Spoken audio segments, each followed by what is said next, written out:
Welcome to True Chilling Tales. I know you came to relax, listen and fall asleep. Before we start, comment below and let me know what time it is with you and where you're watching from. Time for some chilling tales. Lay back, relax, and enjoy. I should have trusted my gut when Mark suggested we go camping at Whisper Creek. I'd never heard of the place, and when I asked him how he'd found it, he just said someone at work mentioned it. No reviews online, no photos, just coordinates on a map and a dirt road that wound through 40 miles of nothing. But Mark was my oldest friend, and I'd been spending too many nights alone in my apartment since the divorce, so I said yes. The first thing I noticed when we arrived was the silence. Not peaceful silence. The absence of sound. No birds, no insects, just our footsteps on dead leaves and the creak of our packs. Mark didn't seem bothered. He found a clearing near the creek, and we set up camp as the sun bled out behind the trees. "Beautiful, right?" he said, cracking open a beer. I nodded, but something felt wrong. The trees were too uniform, standing in almost perfect circles around us. The creek made no sound, though I could see water moving over the rocks. I told myself I was being paranoid, that the stress of the past year was catching up with me. We made a fire and cooked hot dogs. Mark talked about his kids, his new promotion, how good it was to get away from screens and noise. I tried to relax, but I kept feeling like we were being watched. Not by a person or an animal, by the forest itself, by something patient and ancient that had been waiting a very long time. "You hear that?" I asked. Mark paused mid-sentence. "Hear what?" "I don't know, like, whispering." He listened, then shook his head. "Just the wind, probably." But there was no wind.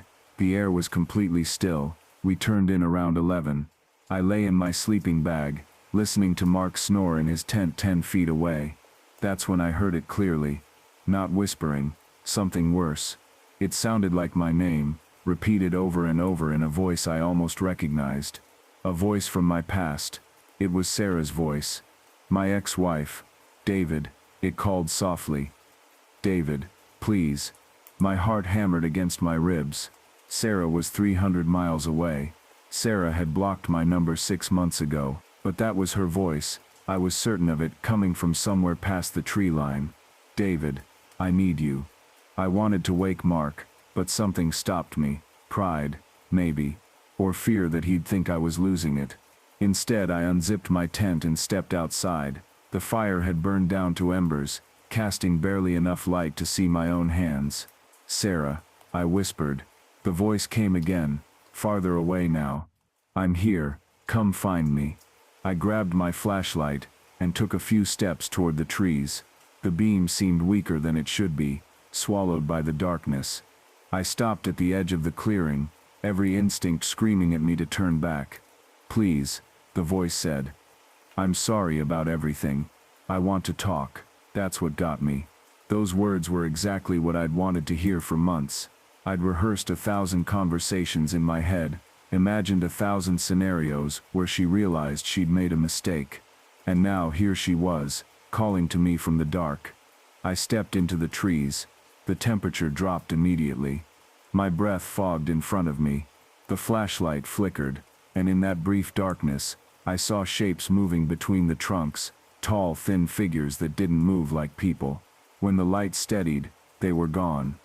Sarah, no answer. But ahead of me, maybe 20 yards away, I saw a light. A small glow, like a phone screen. I moved toward it, branches catching at my clothes. The glow disappeared, then reappeared farther ahead. I followed it deeper into the woods, and that's when my rational mind finally caught up with me. This wasn't Sarah. This couldn't be Sarah. I spun around to head back to camp, but every direction looked the same. Identical trees in every direction. No sign of the clearing. "Mark," I shouted. My voice died instantly, like someone had thrown a blanket over it.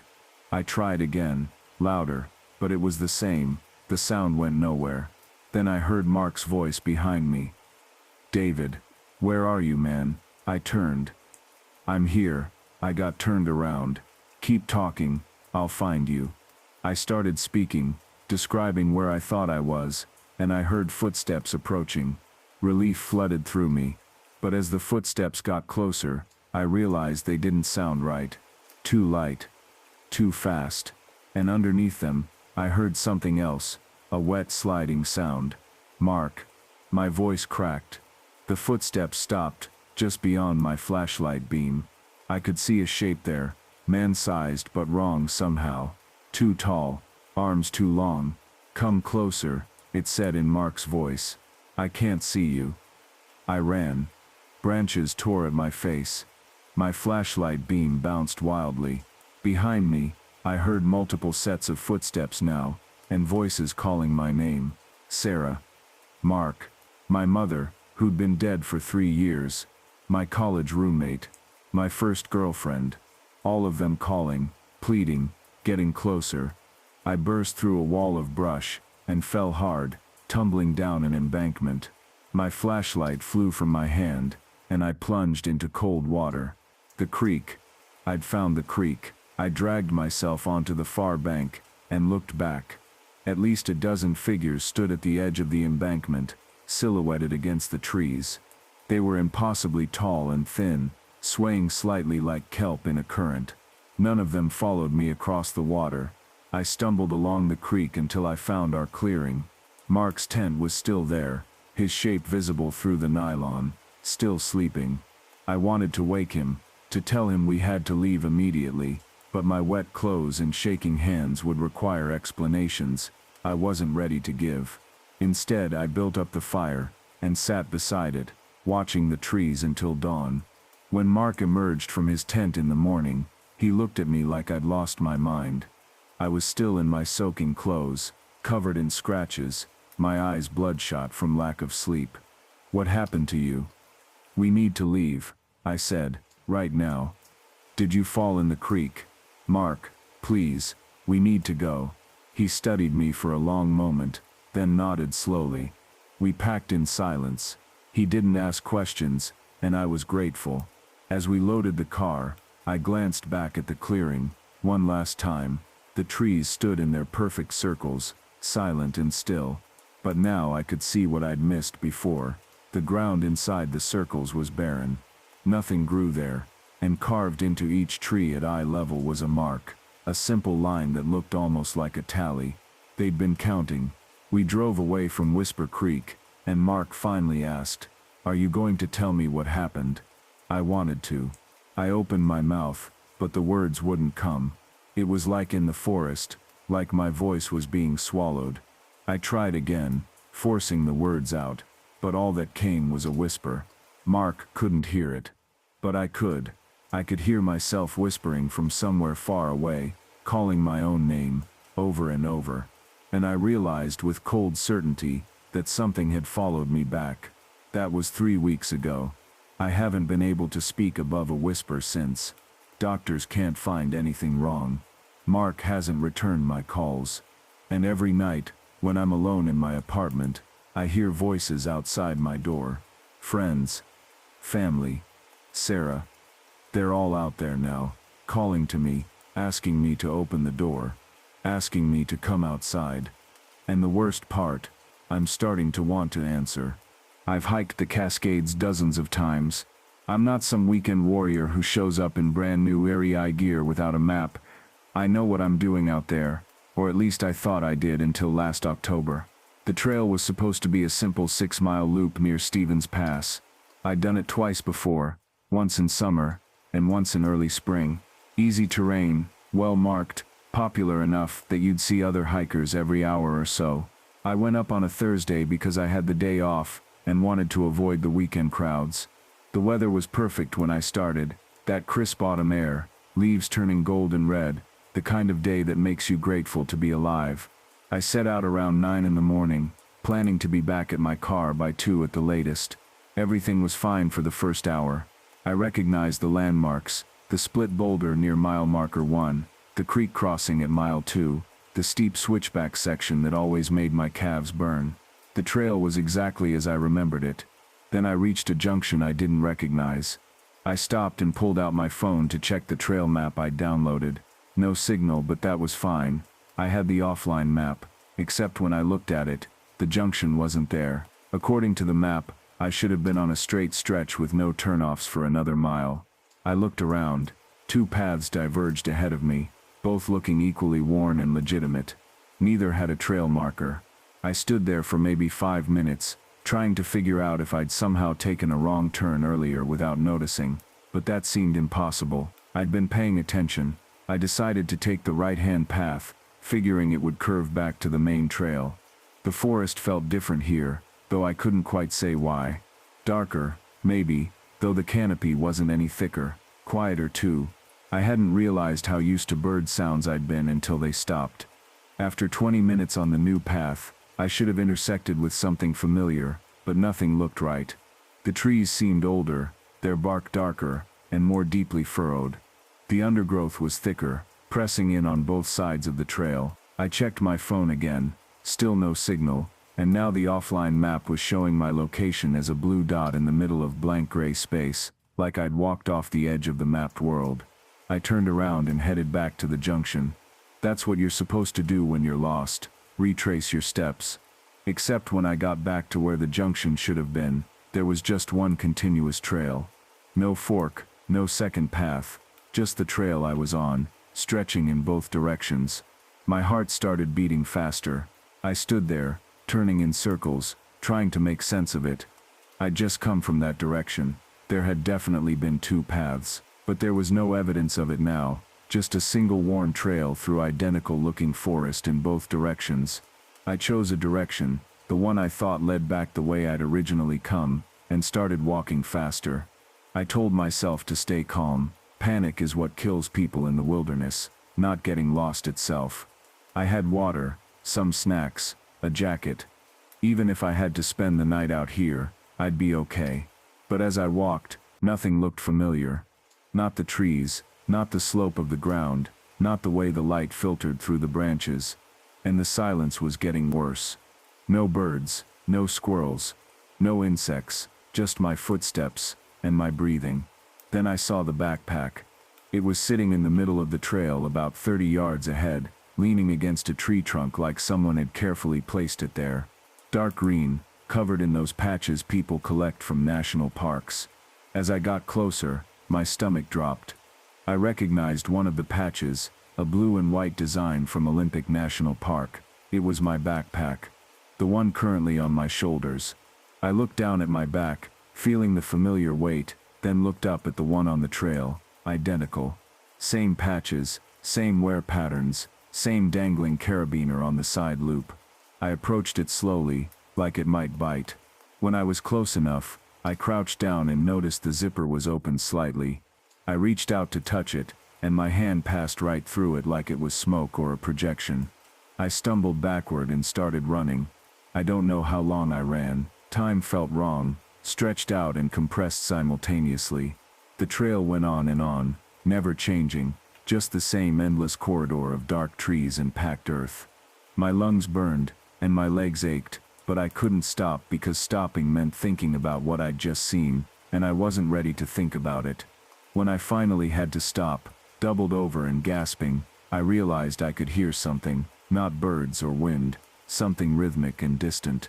Footsteps. Someone else was on the trail. Relief flooded through me. Another hiker meant I wasn't alone, meant there was a way out, meant this was all just some weird disorientation, and not something worse. I called out, my voice hoarse. "Hello, hey, I'm over here." The footsteps stopped, then they started again, faster now, coming toward me. I could hear branches snapping, the sound of someone moving quickly through the forest, but they weren't on the trail, they were in the woods beside it, parallel to me, keeping pace. I called again, less certain now. The footsteps matched my rhythm exactly. When I walked, they walked. When I stopped, they stopped. When I started running again, God help me, I ran. They ran too, always at the same distance, never getting closer or farther away. I ran until I saw the creek. The same creek from mile marker 2, I was sure of it. I splashed through without stopping, the cold water soaking my boots, and kept going. The footsteps stopped at the creek bank. I could hear them stop, could hear the sudden silence behind me. I didn't look back. The trail started to look familiar again after the creek. There was the switchback section, there was the split boulder. I was crying now, not caring, just grateful to recognize something, and finally, I saw the parking lot through the trees. My car was there, right where I'd left it, and I've never been so happy to see that beat-up Honda in my life. I got in, locked the doors, and sat there shaking for 10 minutes before I could get the key in the ignition. It wasn't until I was back on the highway that I checked the time, 2:47 p.m. I'd been in the woods for 5.5 hours, but it had felt like days. I haven't been back. I tell people I'm taking a break from hiking, focusing on other hobbies, but the truth is, I'm terrified, because sometimes, late at night, I still hear those footsteps outside my apartment. They walk past my door, matching my rhythm, when I pace around my living room. And last week, I found a patch from Stevens Pass in my coat pocket. I've never been to Stevens Pass. I think something followed me out of those woods, or maybe I never really left at all. I've been working the night shift at Riverside Data Center for 3 months now, and I'm starting to understand why they pay so well for what should be a simple job. The interview was weird from the start. The manager, Patricia, didn't ask about my technical skills or experience. She wanted to know if I lived alone, if I had trouble sleeping, if I'd ever experienced unexplained phenomena. I thought she was joking around, trying to seem quirky. The pay was almost double what other places offered for overnight monitoring, so I laughed along and got the job. My responsibilities are straightforward: monitor the servers, respond to any alerts, make rounds every 2 hours, and this is the important part: follow the night shift protocol exactly as written. Patricia handed me a laminated sheet on my first day, and I swear her hands were shaking. "Read this carefully," she said. "Every word matters." The protocol seemed odd but harmless. 1. Arrive at 11 p.m., clock in immediately. 2. Check all doors and windows, confirm they are locked. 3. Do not answer the phone before midnight or after 6 a.m. 4. If you hear voices during your rounds, continue walking. Do not stop. Do not respond. 5. The server room door must remain closed at all times, even during rounds. 6. If you see someone else in the building, radio security immediately. Do not approach them. 7. Keep your shift log updated every hour. Record everything. 8. Leave promptly at 7 a.m. Do not stay late. I thought it was corporate paranoia or maybe hazing for the new guy. The first 2 weeks were boring. I'd walk the empty halls, check the blinking lights on the servers through the window, and browse my phone for hours. Easy money. The weirdness started small. During my 3rd week I heard footsteps on the floor above me around 2 a.m. Distinct, measured footsteps. I checked the security feeds. Nothing. Building was empty except for me. I radioed security like the protocol said, but they told me I was the only person logged into the facility. "Old building," the guard said. "Probably pipes." Pipes don't sound like footsteps. But I let it go. The next night my phone rang at 11:47 p.m. I almost answered. Reflex, you know. But remembered the protocol: no calls before midnight. I let it ring. It rang for 5 minutes straight, then stopped exactly at midnight. When I checked, there was no record of the call, no missed call notification, nothing in the log. My phone insisted it had never rung. I started keeping my shift log more carefully after that. Week 5. Things escalated. During my 2 a.m. rounds, I heard voices. Not footsteps this time. Actual voices. Having a conversation. They were coming from the break room. I couldn't make out words. Just the rhythm of 2 people talking, occasionally laughing. I remembered Rule 4. Keep walking. Don't stop.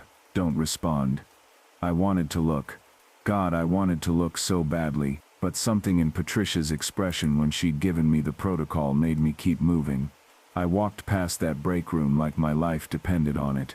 Finished my rounds, and sat at my desk with my heart hammering for the next hour. The voices continued until 3 a.m., then stopped abruptly. I called in sick the next night. I needed to think, but Patricia called me personally. Unusual, since she's never there overnight. And her voice had this pleading quality. "Please don't quit. She said, "I know it's strange, but we need someone who can follow the protocol. The last guy, he didn't follow it. He thought he knew better. What happened to him?" Long silence. "He's not working here anymore. Please just follow the rules.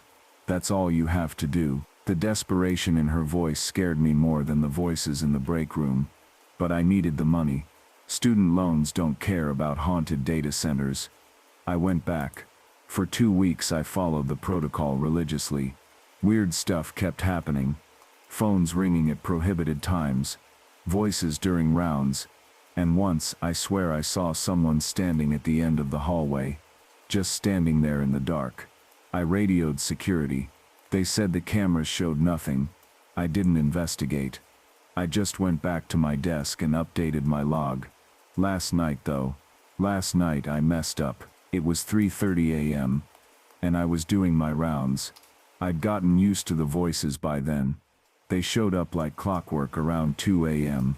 Gone by 3. But this time, as I passed the server room, I heard something different. Someone was crying inside. Soft, desperate sobbing. The protocol said keep the door closed, even during rounds. But this was different. This sounded real. Human.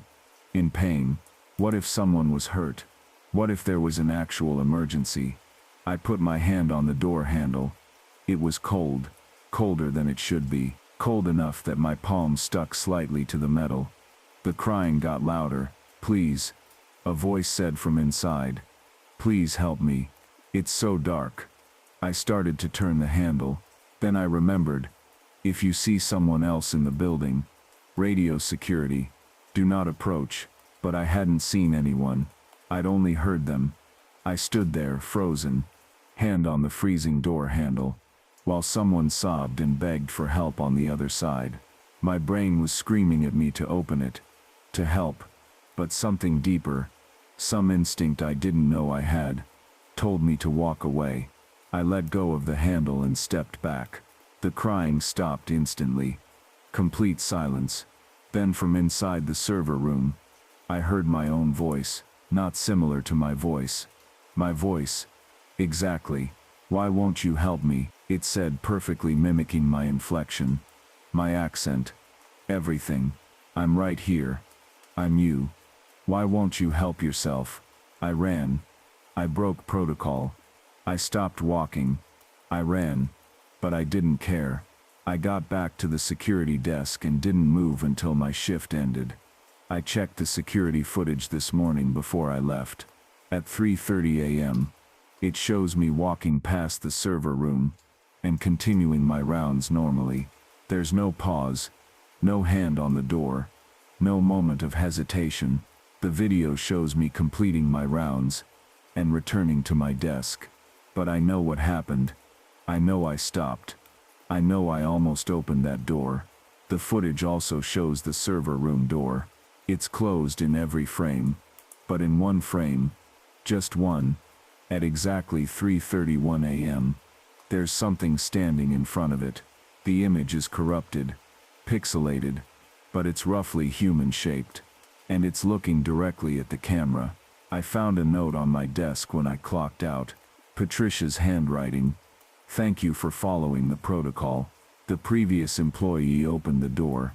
We had to terminate his position.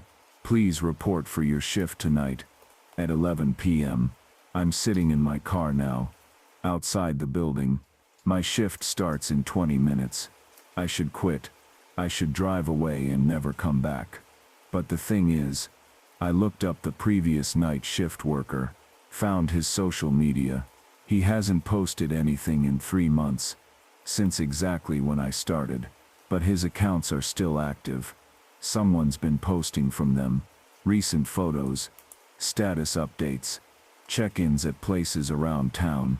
The photos look normal at first glance. But if you zoom in on the reflections, in windows, in mirrors, in his sunglasses, there's something wrong with his face. It's blurred, corrupted, like that pixelated figure in the security footage. He's posting, but I don't think he's the one doing the posting. My shift starts in 15 minutes. The protocol is sitting on my passenger seat. I need this job. I need the money. And Patricia's message was clear. Follow the protocol, and you're safe. It's only 8 hours. What's 8 hours? I'm going back in. I'll follow the rules. I just hope that's enough. I should have turned back when I had the chance. The trail up to Widow's Peak isn't particularly difficult. About 8 miles round trip, moderate elevation gain, nothing I hadn't done a dozen times before. I'd been hiking it since college, and even now, 5 years into my marketing job that kept me chained to a desk, I tried to get up there at least once a month. It cleared my head, made me feel human again. That Saturday in October started like any other. Crisp morning air, leaves turning rust and gold, that particular quality of autumn light that makes everything look like a painting. I hit the trailhead around 7:30, early enough to beat the crowds, but not so early that I'd be hiking in darkness. The parking lot had maybe 3 other cars. Normal. The first 2 miles were perfect. My legs found their rhythm, my breathing steadied, and all the work stress that had been knotting my shoulders began to loosen. I passed an older couple coming down who smiled and wished me a good hike. A woman with 2 golden retrievers overtook me at the 1.5 mile mark. Standard trail interactions. Nothing that would make you think twice. I first noticed him around mile 3. The trail there cuts through a dense section of pine forest where the path narrows and winds back on itself. I'd stopped to drink some water and adjust my pack when I heard footsteps behind me, that particular crunch scrape of hiking boots on the gravelly path. I glanced back and saw a man maybe 30 yards down the trail. Average height, dark jacket, baseball cap pulled low. He had his head down watching his feet. I didn't think anything of it. I capped my water bottle and kept going. But here's the thing, I'm not a fast hiker, but I'm not slow either. I maintain a steady pace that I've calibrated over years of doing this trail. And somehow this guy stayed exactly 30 yards behind me. Not closer, not farther, exactly 30 yards. I noticed it first at the switchback near mile 4. The trail opens up there with a view of the valley, and I'd stopped to catch my breath and take a photo. I could see the path below me zigzagging down the mountain. The man in the dark jacket was there, walking at that same steady pace. When I stopped, I expected him to gain ground, maybe even pass me. He stopped too. He didn't take out a water bottle, didn't check his phone, didn't look at the view. He just stood there, head still down like he was waiting. A weird feeling crawled up my spine, but I pushed it down. Lots of hikers take breaks at the same spots. Maybe he was just tired. Maybe he was being polite, not wanting to crowd me. I shouldered my pack and kept moving. Mile 5 is where the trail gets rocky, with a steep section that requires you to use your hands in a few spots. It slows everyone down. I figured this would be where he'd catch up to me, where the natural variation in our paces would close that gap. But when I glanced back from the top of the rock scramble, he was still there, 30 yards back, moving at exactly the speed needed to maintain that distance. My heart started beating faster, and it had nothing to do with the elevation. I told myself I was being paranoid. This was a public trail on a Saturday morning. There were other hikers around. I'd seen that couple, that woman with the dogs. This was fine, everything was fine. Except I hadn't seen anyone else in over an hour, and the man was still there. I tried an experiment. At a relatively flat section of trail, I suddenly stopped and pretended to fiddle with my bootlace. I crouched down, making it obvious I'd be there for a minute. I watched from the corner of my eye. He stopped walking, just stopped right there in the middle of the trail. Didn't come closer, didn't sit down, didn't do anything except stand there, absolutely still, while I tied a bootlace that didn't need tying. When I stood up and started walking again, so did he. 30 yards back, the dread that had been building in my chest crystallized into something sharp and cold. This wasn't normal hiker behavior. This was intentional. I was still 1.5 miles from the summit, and the trail only got more isolated from here. The trees pressed in close on both sides, and this section didn't get much traffic because it was steep and offered no views. If something happened here, if I screamed, would anyone hear me? I walked faster. So did he. I could hear his footsteps now, that steady crunch scrape perfectly synced to match my pace. It was like he was tethered to me by an invisible rope that never shortened and never lengthened. My breathing came quicker, and not from exertion. Every horror story I'd ever heard about women alone in the woods flooded my mind. Bodies found weeks later, missing person posters, families who never got answers. I had my phone, but this section of the trail had no service. I'd checked it when I retied my boot. No bars at all. The summit. I just needed to reach the summit. There were always people at the summit, especially on a nice Saturday, groups eating lunch, taking photos, couples enjoying the view. Safety in numbers. I pushed myself harder, my legs burning, my pack suddenly feeling like it weighed 100 pounds. The trail seemed to stretch endlessly ahead of me. Had it always been this long? I couldn't remember. Every tree looked the same. Every turn seemed to lead to another identical stretch of path. And behind me, always behind me, those footsteps. I tried not to look back, but I couldn't help it. Each time I did, he was there. Same position, same pace. His face was still hidden under that cap, but now I could see that his hands were in his jacket pockets. What was in those pockets? My imagination filled with knives, rope, zip ties, all the instruments of nightmare. The rational part of my brain tried to push through the panic. Maybe he was just an awkward guy. Maybe he had social anxiety, and didn't know how to pass me politely. Maybe this was all a horrible coincidence. But coincidences don't maintain 30 yards with mathematical precision for 3 miles. Finally, mercifully, I saw the opening ahead, the summit clearing. I practically ran the last 100 yards, bursting out of the trees onto the rocky outcrop at the peak. It was empty, completely utterly empty. No couples, no families, no one eating lunch or taking photos, just bare rock, and a vast indifferent sky. I spun around. The man emerged from the trees, 30 yards away, and stopped at the exact moment I looked at him. For the first time he raised his head. I couldn't see his face clearly, the cap still cast it in shadow, but I could feel his eyes on me. We stood there in that horrible tableau, me at the summit, him at the tree line, the empty air between us heavy with something I couldn't name. Then he smiled. I didn't think, I just ran. Not down the main trail but down the emergency descent route on the far side of the summit, a steep, barely maintained path that dropped straight down the mountain. It was dangerous even in good conditions, all loose scree and exposed roots. I didn't care. I slid and stumbled down that trail, my hands grabbing at branches, my boots sending rocks clattering into the void below. I could hear something behind me. Footsteps or falling rocks or my own ragged breathing. I couldn't tell. It took me 45 minutes to reach the access road at the bottom. I'd twisted my ankle, scraped both palms raw, and lost my water bottle somewhere in my panic descent. I limped the 2 miles along the road back to the main parking lot. My car was still there. So were those same 3 vehicles from the morning. I sat in my car with the doors locked for 10 minutes before my hands stopped shaking enough to put the key in the ignition. I never reported it. What would I even say? A man walked the same trail as me, maintained a consistent distance, smiled at me. The police would think I was hysterical, but I know what I felt on that mountain. I know the difference between paranoia and genuine threat, and I know that the man in the dark jacket never wanted to catch me. He wanted me to know he could. I've always been a solo hiker, not because I'm antisocial or anything. I just prefer the quiet.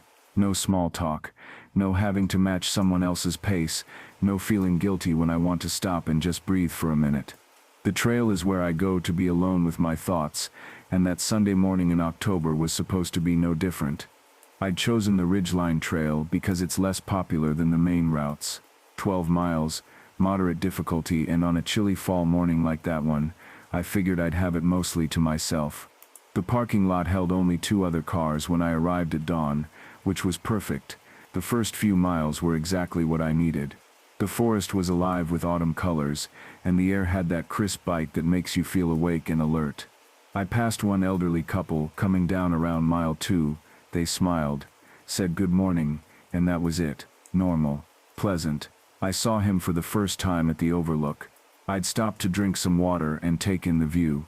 The trail opened up onto a rocky outcrop with a vista of the valley below, all those trees burning red and gold in the morning light. I was standing there completely absorbed, when I heard footsteps behind me. "Beautiful, isn't it, Sarah?" I turned around. He was maybe 50 feet back on the trail, tall and lean, wearing a green jacket and a baseball cap pulled low.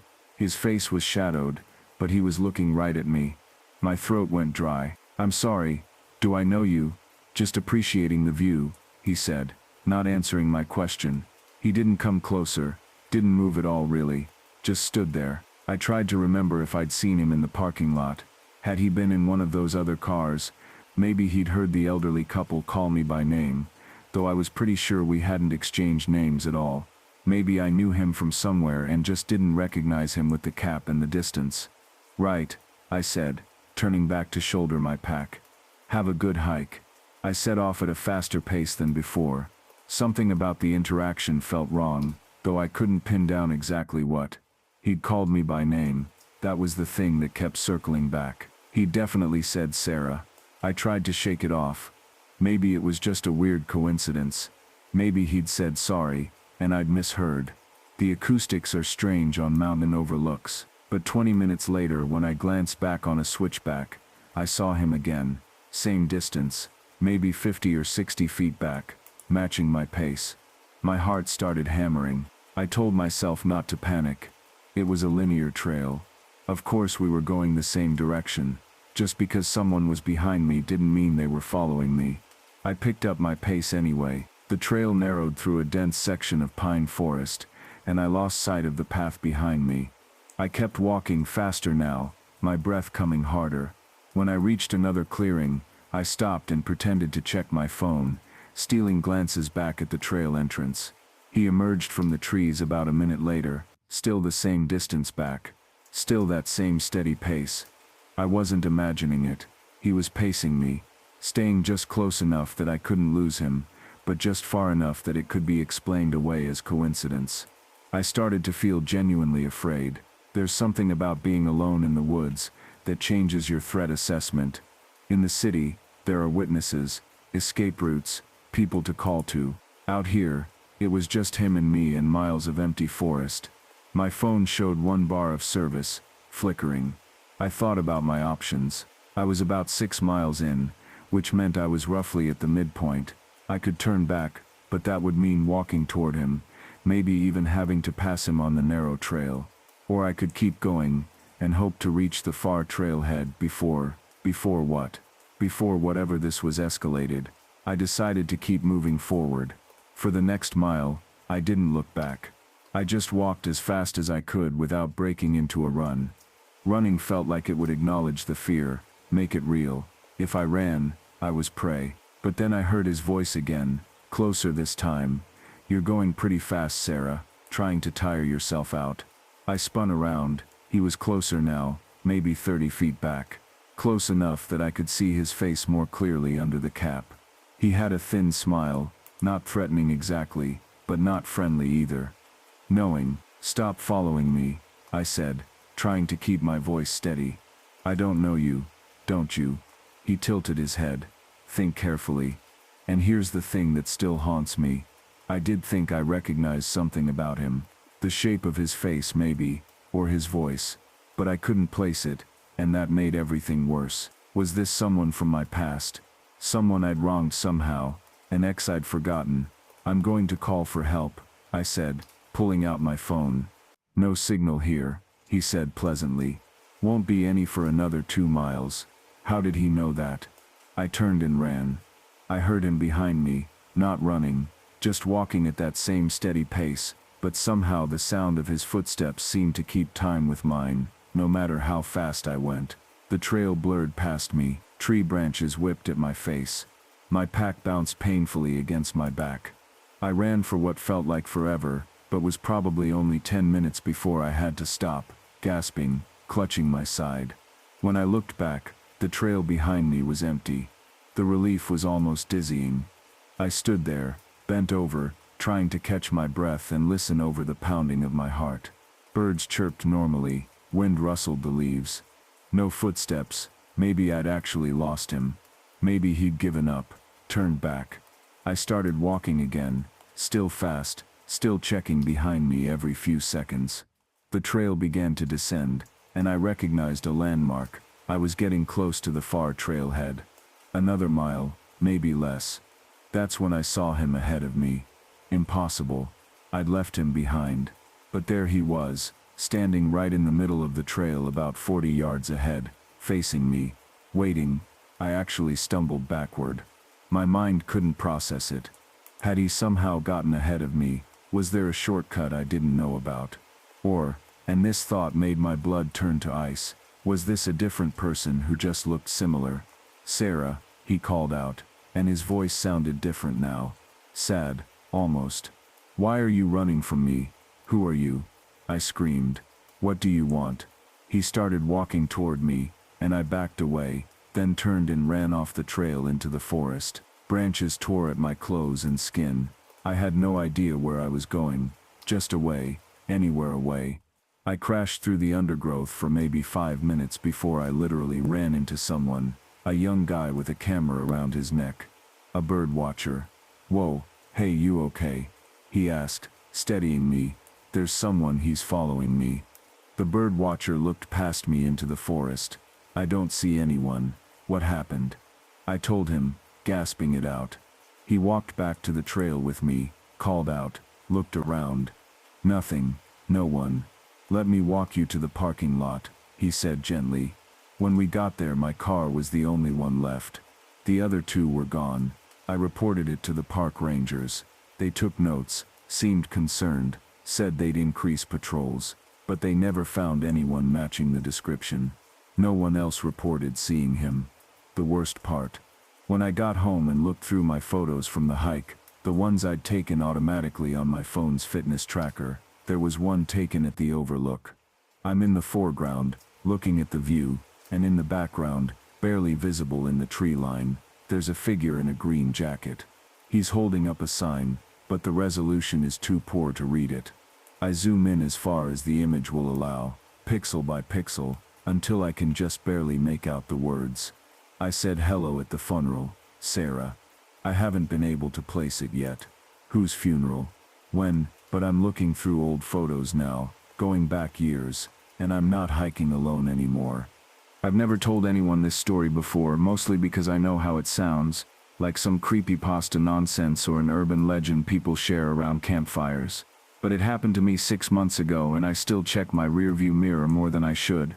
I was driving cross-country for a job interview, one of those last-minute opportunities you can't pass up even though the timing is terrible.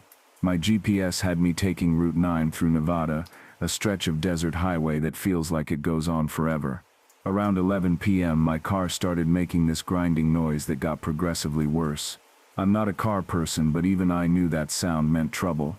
The engine light came on about 10 minutes later.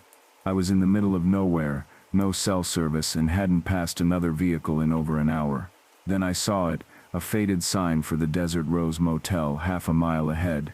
The sign was barely readable, the neon tubes either missing or shattered, but I could make out an arrow pointing down a side road. I almost drove past it. Something about that darkened sign made my stomach turn. But my car was actively dying beneath me, and the next town was at least 40 miles away. I took the turn. The access road was unpaved, just packed dirt and gravel that crunched under my tires. My headlights cut through the darkness, illuminating a long L-shaped motel building that looked like it hadn't seen guests in decades. The paint was peeling in long strips, exposing rotted wood underneath. Most of the windows were either boarded up or broken, with curtains hanging in tatters. There was an office at the near end with a flickering light inside, just one bulb, swinging slightly like someone had just walked past it. My car shuddered and died right there in the parking lot. I tried restarting it 3 times, but it was done. I sat there for a moment, watching that light swing back and forth in the office window, and seriously considered just sleeping in my car until morning. But it was late October, and the desert gets cold at night. I wasn't prepared for that, so I grabbed my phone, still no service, in my backpack, and headed toward the office. The door was unlocked. It creaked open when I pushed it, and I immediately noticed the smell: stale cigarettes, mildew, and something else I couldn't quite place. Something organic and unpleasant. The office was small, with a cracked laminate counter and a wall of keys hanging on hooks behind it. That single bulb was indeed swinging, casting shadows that moved across the walls like something alive. There was no one there. "Hello." My voice sounded too loud in that small space. No answer. I waited for maybe 2 minutes, listening. The motel was completely silent, except for the wind outside and the creak of that swinging light. I called out again, louder this time. Still nothing. Here's where I made my mistake. I should have just gone back to my car, locked the doors and dealt with the cold. Instead, I noticed the keys hanging on the wall, each one labeled with a room number. Room 7's key was missing from its hook. I don't know why that detail stuck with me, but it did. All the other keys were there, rusty and old, but there. Just not room 7. I took the key for room 12, which was at the far end of the building, and told myself I'd leave money on the counter in the morning. I just needed a place to sleep for a few hours, then I'd figure out the car situation at first light. The walkway to room 12 was covered by an overhang, with rooms on one side and the parking lot on the other. As I walked, I passed each darkened room, some with doors hanging open, others boarded shut. My flashlight beam caught glimpses of the interiors, overturned furniture, stained mattresses, graffiti on the walls, standard abandoned building stuff. Except when I passed room 7. The door was closed, but there was light coming from underneath it. Not bright light, just a soft glow, like a lamp or maybe a candle, and I could hear something. A rhythmic sound almost like breathing, or maybe fabric rustling. I stopped walking. My hand was shaking so badly I could barely hold the flashlight steady. I stood there for what felt like forever, just staring at that door, watching that strip of light, listening to that sound. Then I heard footsteps inside. Slow, deliberate footsteps moving from one side of the room to the other. They stopped right at the door. I didn't wait to see if it would open. I ran to room 12, fumbled with the key, and practically threw myself inside, slamming the door behind me and locking it. My heart was pounding so hard I thought I might pass out. The room was exactly what you'd expect. 2 beds with bare stained mattresses, a broken TV, a bathroom with a mirror so dirty I could barely see my reflection. But it had a door that locked, and right then, that was all that mattered. I pushed one of the beds against the door for extra security, and sat on the other one, trying to calm down. I told myself it was probably just a homeless person who'd found shelter there. That was the logical explanation. They were probably as scared of me as I was of them. But then I heard the footsteps again. Out on the walkway this time. They were slow and measured, coming from the direction of room 7. I could hear them clearly in the silence. Heel, toe, moving along the concrete. They passed room 8, room 9, room 10, room 11. They stopped right outside my door. I held my breath. The flashlight was still clutched in my hand, but I'd turned it off, and the room was pitch black. I couldn't see anything, could only hear my own heartbeat, and the sound of someone breathing on the other side of that door. Then the doorknob started to turn, slowly, testing whether it was locked. The bed I'd pushed against it shifted slightly, scraping against the floor. I wanted to scream, to yell at whoever it was to go away, but my voice was completely gone. The doorknob stopped moving. Then I heard something that still makes my blood run cold. A voice, barely above a whisper, right up against the door. "You took the wrong key." I didn't sleep. I sat on that bed with my flashlight, and the pocket knife from my backpack, waiting for sunrise. The footsteps eventually moved away, back down the walkway. I heard a door close, I'm assuming room 7, and then nothing. At first light, I moved the bed and opened my door as quietly as possible. The parking lot was empty, except for my car. Every room door was hanging open or boarded up, except room 7. That door was closed. I didn't go near it. I went straight to my car, and by some miracle it started on the first try. I drove on that grinding engine for 40 miles until I hit the next town, where a mechanic told me my transmission was shot, and I was lucky to have made it at all. I never reported what happened. What would I even say? But here's the thing that keeps me up at night. Before I left, I looked back at the motel office window. The key for room 12 was hanging back on its hook, visible even from the parking lot. I still had it in my pocket. I checked. The key I'd used was in my pocket, but the duplicate was back on the wall, which means someone had access to that office. Someone who'd been watching me the whole time, and they wanted me to know they'd let me leave. I've been debating whether to post this for months now, but I can't stop thinking about it. This happened last October when I was driving back to Pennsylvania from a wedding in upstate New York. I know how these stories usually sound, but I swear everything I'm about to tell you is exactly how it happened. I'd been on the road for about 6 hours and it was getting close to midnight. I was exhausted, my phone was at 8%, and I hadn't seen a gas station in over 40 miles. The rural highway I was on didn't have much in the way of streetlights, just that thick darkness you only get in the middle of nowhere. That's when I saw the sign. It was one of those old roadside signs from the 50s or 60s, half the neon letters burnt out. What I could make out said Sedlead Model Vacancy. An arrow pointed down a side road that disappeared into the trees. I wasn't thrilled about it, but my eyes were starting to blur and I knew I shouldn't keep driving. I figured even a rundown place would have a bed and an outlet to charge my phone. The side road was unpaved gravel that crunched under my tires. After about a quarter mile, the motel appeared through the trees. It was a classic L-shaped building, maybe 12 rooms total with a small office at the corner.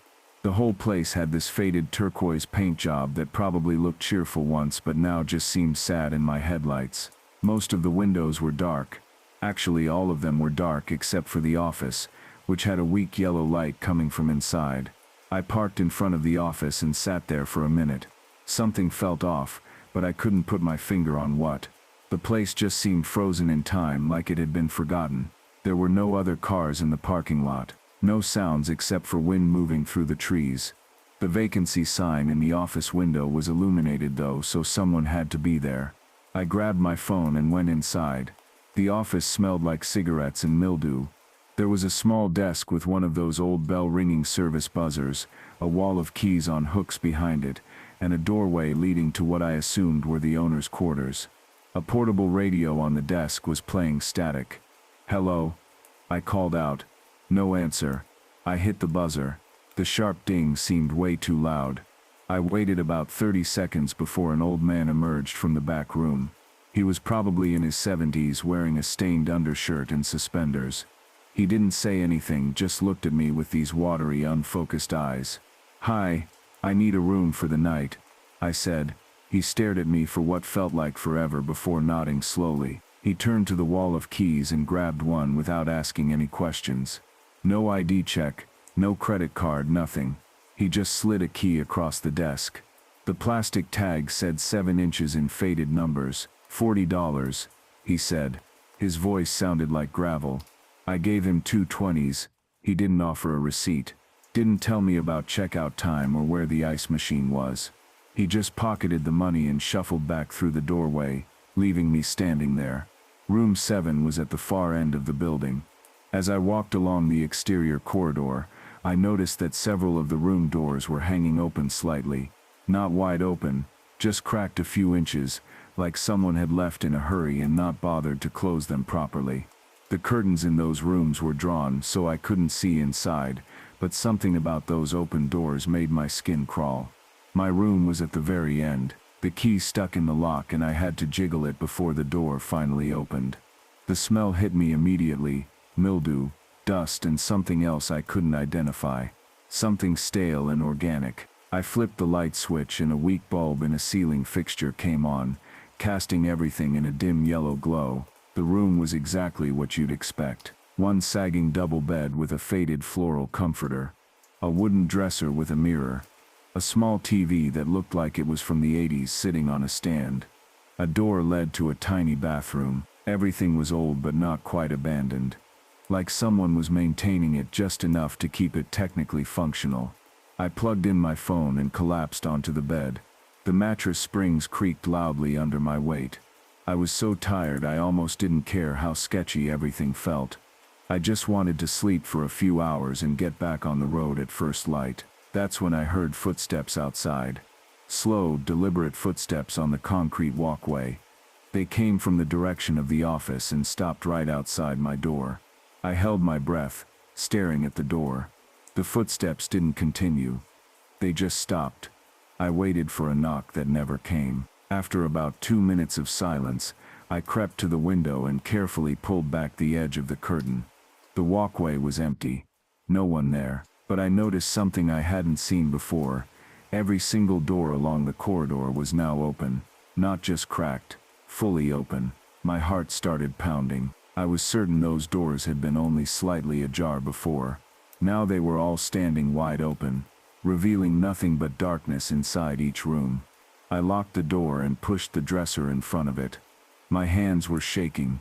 I told myself I was being paranoid, that maybe the wind had blown them open, but there was no wind. The night was completely still. I tried to sleep but couldn't. Every few minutes I'd hear something. Footsteps on gravel. A door creaking. What sounded like whispers, though I couldn't make out words.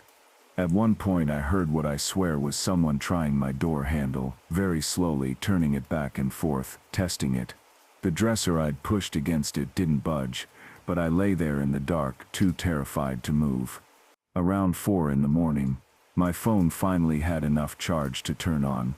I immediately tried to look up the motel, to see if there were reviews or information about it. I searched Starlight Motel, Route 9 inches and variations of that. Nothing came up. I checked Google Maps. According to the GPS, I was in the middle of an empty stretch of road, no motel marked at this location. That's when I noticed something else. My photo gallery had new pictures in it, 3 photos I didn't take. They were dark and blurry, but I could make out what they showed. My car in the parking lot, taken from different angles. Someone had used my phone while I was moving it from my car to the room, or while I was in the office. I don't know how. It had been in my pocket the whole time. I didn't wait for sunrise. I grabbed my things, shoved the dresser aside, and ran to my car. All those doors along the corridor were still open. As I fumbled with my car keys, I glanced into the nearest room. In the darkness, I could just barely make out the shape of someone standing inside, completely still, facing outward. Watching. I drove back to the main highway, going way too fast on that gravel road. When I looked for the neon sign to see the motel's full name, as I passed it was completely dark. Not even plugged in. In my rear view mirror, the side road disappeared into the trees like it had never been there. I've driven that stretch of Route 9 twice since then. During the day. I can't find that turnoff. I can't find any evidence that the Starlight Motel exists. But those 3 photos are still on my phone. I didn't delete them. I can't explain them to anyone without sounding insane. And sometimes, late at night, I wonder who was standing in those dark rooms. What they wanted, and why they took pictures of my car. I need to get this out there because I can't keep it to myself anymore. I was a forest ranger for 6 years at Clearwater National Forest in northern Idaho. I loved that job, the solitude, the beauty, the sense of purpose, but something happened last October that made me turn in my badge, and I haven't set foot in those woods since. It started on a Tuesday afternoon. I was doing a routine patrol on the eastern trails, the ones that wind deep into the backcountry where most hikers don't go. The weather had been strange all week, unseasonably warm during the day, then dropping to near freezing at night. The forest felt off somehow. Too quiet. I'm talking no birds, no squirrels, nothing. Just the sound of my boots on the trail and the wind moving through the pines. Around 3 o'clock, I came across something that stopped me cold. There was a tent set up about 50 yards off the main trail, partially hidden in a grove of Douglas firs. That alone wasn't unusual. People camp illegally all the time, but this tent had been there a while. The fabric was covered in pine needles and damp from the morning fog. I called out, identified myself as a ranger. No response. I approached slowly, already getting that prickly feeling on the back of my neck. The tent flap was open, swaying slightly in the breeze. Inside, I found a sleeping bag, some camping gear and a notebook. No sign of the owner. What bothered me most was the gear itself. It was all laid out neatly, like someone had just stepped away for a moment. The sleeping bag was even rolled out, like they'd been sleeping in it recently. I picked up the notebook. Most of it was blank, but the first few pages had entries. They started normal enough. Observations about the weather, wildlife sightings, mundane stuff, but as I flipped through, the handwriting got shakier. The last entry was dated 3 days prior. It said, "They're not animals. I can see them watching from between the trees. They stand perfectly still. They want me to think they're trees, but I know better now. I'm not leaving. If I leave, they'll follow me home." My hands went cold reading that. I radioed it into headquarters, gave them my coordinates, and told them I'd found an abandoned camp with concerning notes. My supervisor, Linda, told me to wait there, and she'd send someone to help me do a search of the area. While I waited, I started noticing things, little things that made my stomach tighten. There were marks on the surrounding trees, not carvings exactly, but scratches, deep ones, running vertically down the bark at about eye level. Too uniform to be from an animal. And the ground around the tent had been disturbed in a strange pattern, like someone had been pacing in circles, over and over, wearing a path into the earth. Then I saw the photographs. They were pinned inside the tent, Polaroids, maybe 20 of them, all pictures of the forest. Just trees, shadows, more trees. I was about to dismiss them when I looked closer at one of the photos. There was something in the background, between two thick pines. It looked like a person, but the proportions were wrong. Too tall, too thin, and perfectly motionless. I checked another photo. Same thing, a figure in the distance, barely visible. But there, my radio crackled. Linda said the backup ranger was still 40 minutes out, truck trouble. She asked if I was okay to wait. I said yes, but I wasn't. Something was very wrong, and every instinct I had was screaming at me to leave. That's when I heard it. A voice, distant but clear, calling out, "Help me." It came from deeper in the woods, maybe 100 yards north. I grabbed my radio and responded, shouting that I was a ranger and asking for their location. The voice called again, "Help me. Please, I should have waited for backup. That's protocol," but someone sounded hurt, and I'd taken an oath. I marked the tent's location on my GPS, and started moving toward the voice, sweeping my flashlight across the darkening woods. The sun was starting to set, and the temperature was dropping fast. I pushed through underbrush, and over fallen logs, calling out as I went. The voice kept responding, always just a little farther ahead, always saying the same thing, "Help me, please," but something was off about it. The tone never changed, no panic, no pain, just flat repetition. After about 10 minutes of hiking, I realized I'd lost the voice. I stopped, breathing hard, and checked my GPS. I'd traveled almost a quarter mile from the tent, farther than I'd thought. The forest was darker now, the shadows long and deep. That's when I noticed them. Trees, except they weren't there before. I know that sounds insane, but I'm telling you, the configuration of the trees around me had changed. I'd been working these woods for 6 years. I knew them, and there were trees in my sightline that I knew, with absolute certainty, had not been there when I'd entered this clearing, 30 seconds ago. My heart was hammering now. I turned slowly, scanning the woods with my flashlight. That's when I saw one of them move. Just slightly, a swaying motion, like it was adjusting its position, but there was no wind. I ran. I don't care how that sounds. I ran back toward the tent, crashing through branches, not caring about the noise. Behind me, I heard movement, multiple sources, keeping pace with me, but always just out of sight.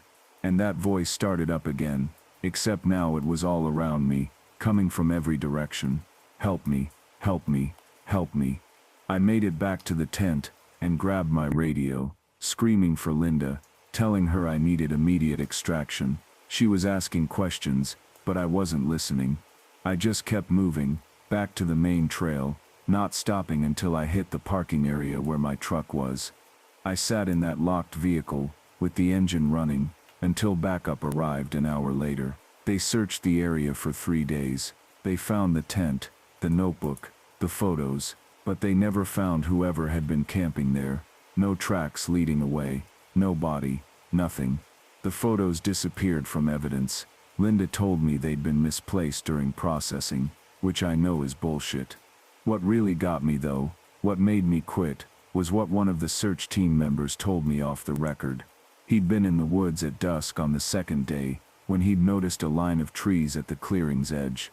He'd taken a photo for documentation. When he checked the photo later, he counted the trees in the image, 7. When he'd looked up from his camera, there had been 8.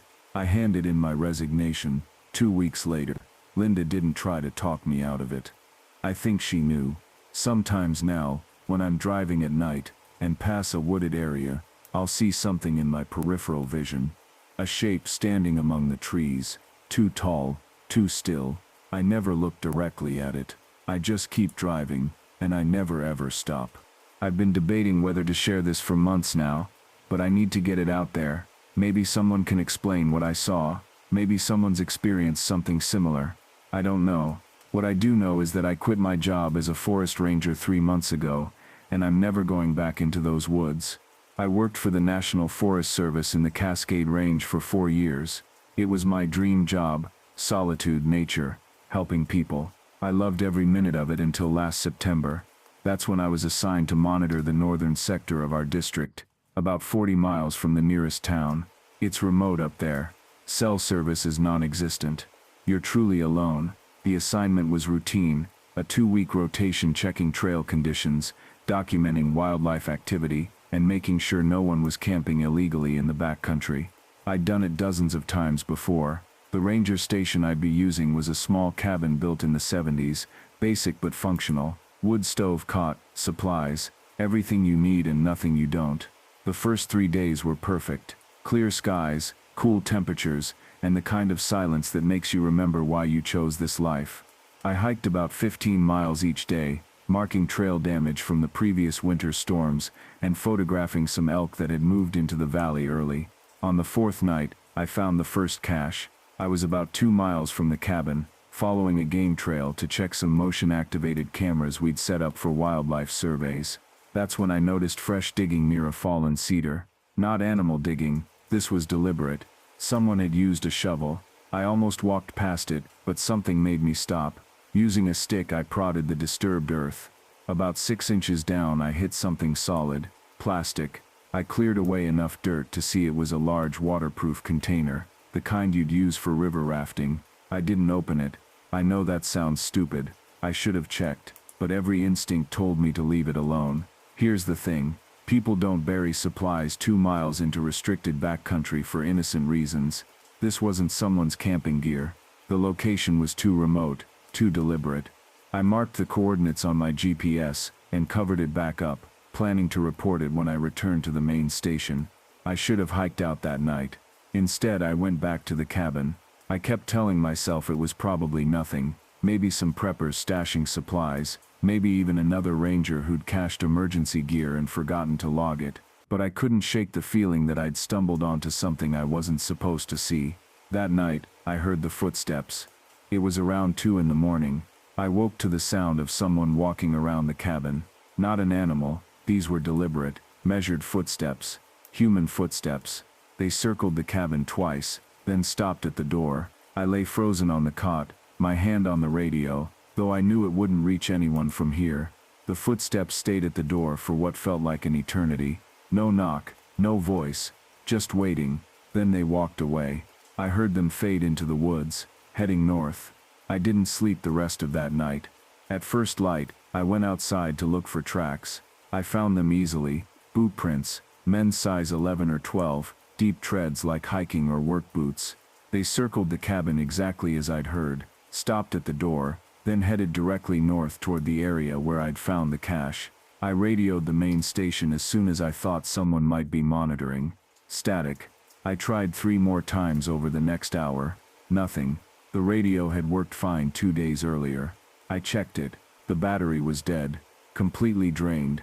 I had spare batteries, so I swapped them and tried again.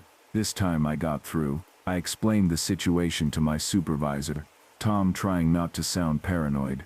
He told me to sit tight, that he'd send someone up the next day to check it out with me. He also said the battery issue was strange, but probably just a defect. I spent that day within sight of the cabin. I didn't hike. I didn't explore. I kept my bear spray on my hip and a knife in my pocket. feeling ridiculous but unable to shake the anxiety. Around noon I saw the smoke. It was coming from the north, maybe a mile away. Not a wildfire. This was a contained campfire. The thin gray smoke of someone cooking. Someone was up there, right in the area of the cache. I'm trained for backcountry encounters. You're supposed to approach, identify yourself, check permits, educate if needed. But I didn't move. Something about this felt wrong. That smoke was too close to the cache, too coincidental. I stayed at the cabin and watched the smoke until it disappeared around mid-afternoon. That night, they came back. Multiple footsteps this time. At least 3 different people, maybe 4. They didn't circle the cabin. They stood in a line about 20 feet from the door. I could see their silhouettes through the window, backlit by moonlight. They just stood there, watching. I grabbed the radio.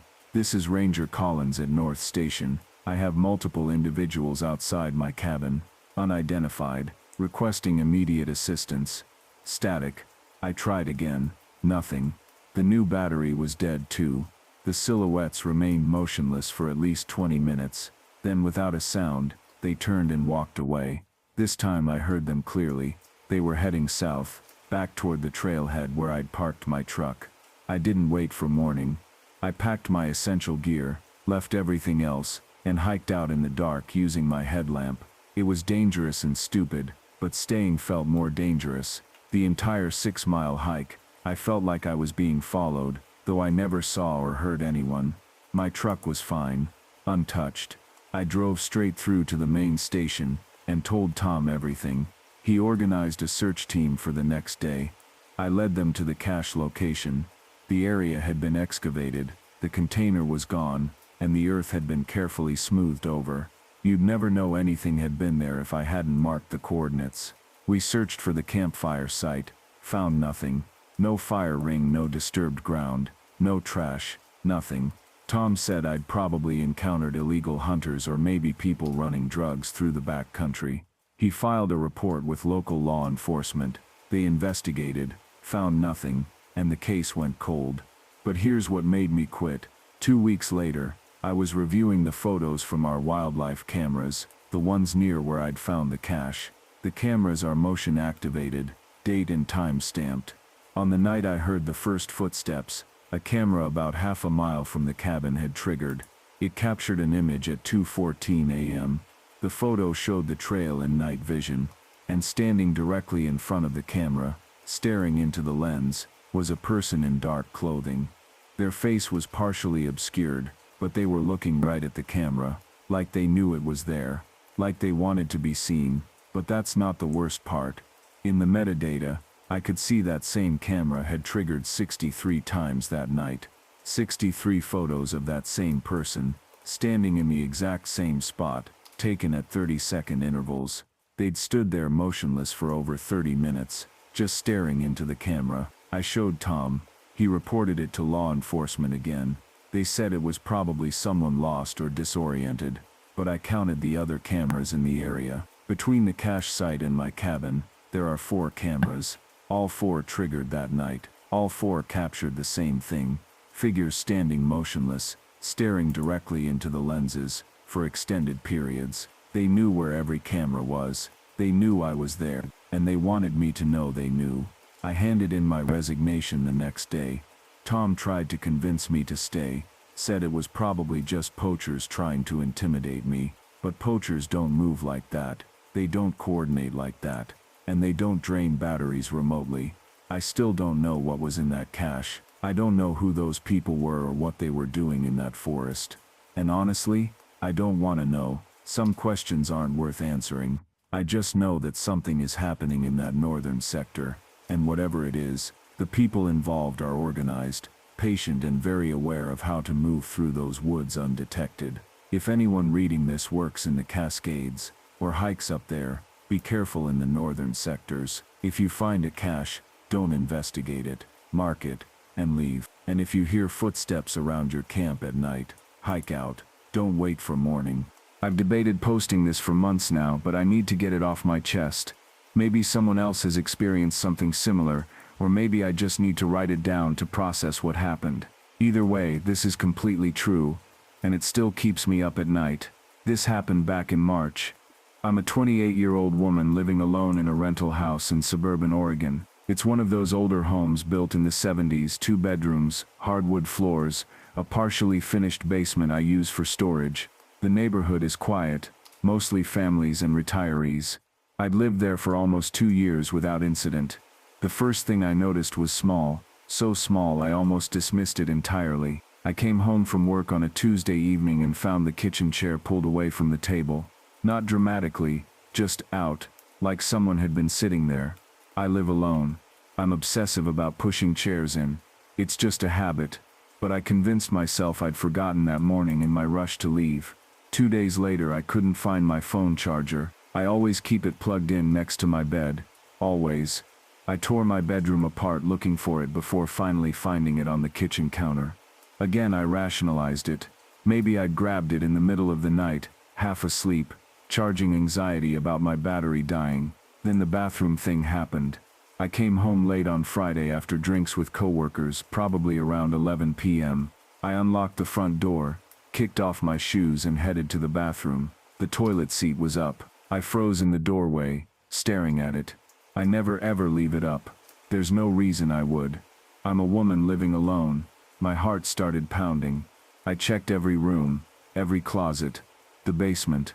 Nothing. All the windows were locked from the inside. Both doors were locked when I came home. No signs of forced entry. I told myself I was being paranoid, that maybe I'd had a guy over and forgotten, except I hadn't. I hadn't had anyone over in weeks. I barely slept that night. Every creak in the house made me jump. Over the next week, things escalated. The kitchen chair was out again. I found a glass in the sink that I knew I hadn't used. It still had water in it. One morning I noticed the basement door slightly ajar when I was certain I'd closed it the night before. That door has a tight latch. It doesn't just drift open. I started taking pictures of rooms before I left for work. Chair positions, door angles, items on counters. I felt insane doing it, but I needed proof I wasn't losing my mind. On Wednesday I came home to find my toothbrush wet. It was sitting in the holder, bristles damp. I hadn't used it since that morning, and it had been bone dry when I left. I'd checked. Someone had used my toothbrush. I called a locksmith the next day and had all the locks changed. It cost me nearly $300. I didn't really have, but I needed peace of mind. The locksmith confirmed there were no signs of tampering on the old locks, which somehow made it worse. For about 4 days, nothing happened. I started to relax, thinking maybe it had been some bizarre series of coincidences or that I genuinely had been forgetting things due to stress. Then I found the nest. I only discovered it because my winter coat fell off the hanger in my bedroom closet. When I bent down to pick it up, I noticed something strange in the back corner, behind a plastic bin of old textbooks. There were blankets back there. My blankets, a fleece throw from the living room, and an old sleeping bag I kept in the basement. They were arranged into a makeshift bed. Next to them, an empty water bottle, some granola bar wrappers, and one of my missing forks. Someone had been sleeping in my closet. I backed out of the room so fast I tripped over my own feet. My hands were shaking so badly I could barely dial 911. The police came within 10 minutes. 2 officers searched the entire house, including the crawl space and attic. They found nothing. No one was there. But the nest was real. They photographed it, took statements. One officer, an older guy with kind eyes, asked me if I'd noticed anything missing. I hadn't done a full inventory, but nothing obvious was gone. He suggested it might have been someone I knew, an ex maybe, someone with a key before I changed the locks. I didn't have an ex with a key. I'd barely dated anyone since moving to Oregon. The officer said they'd increase patrols in the neighborhood.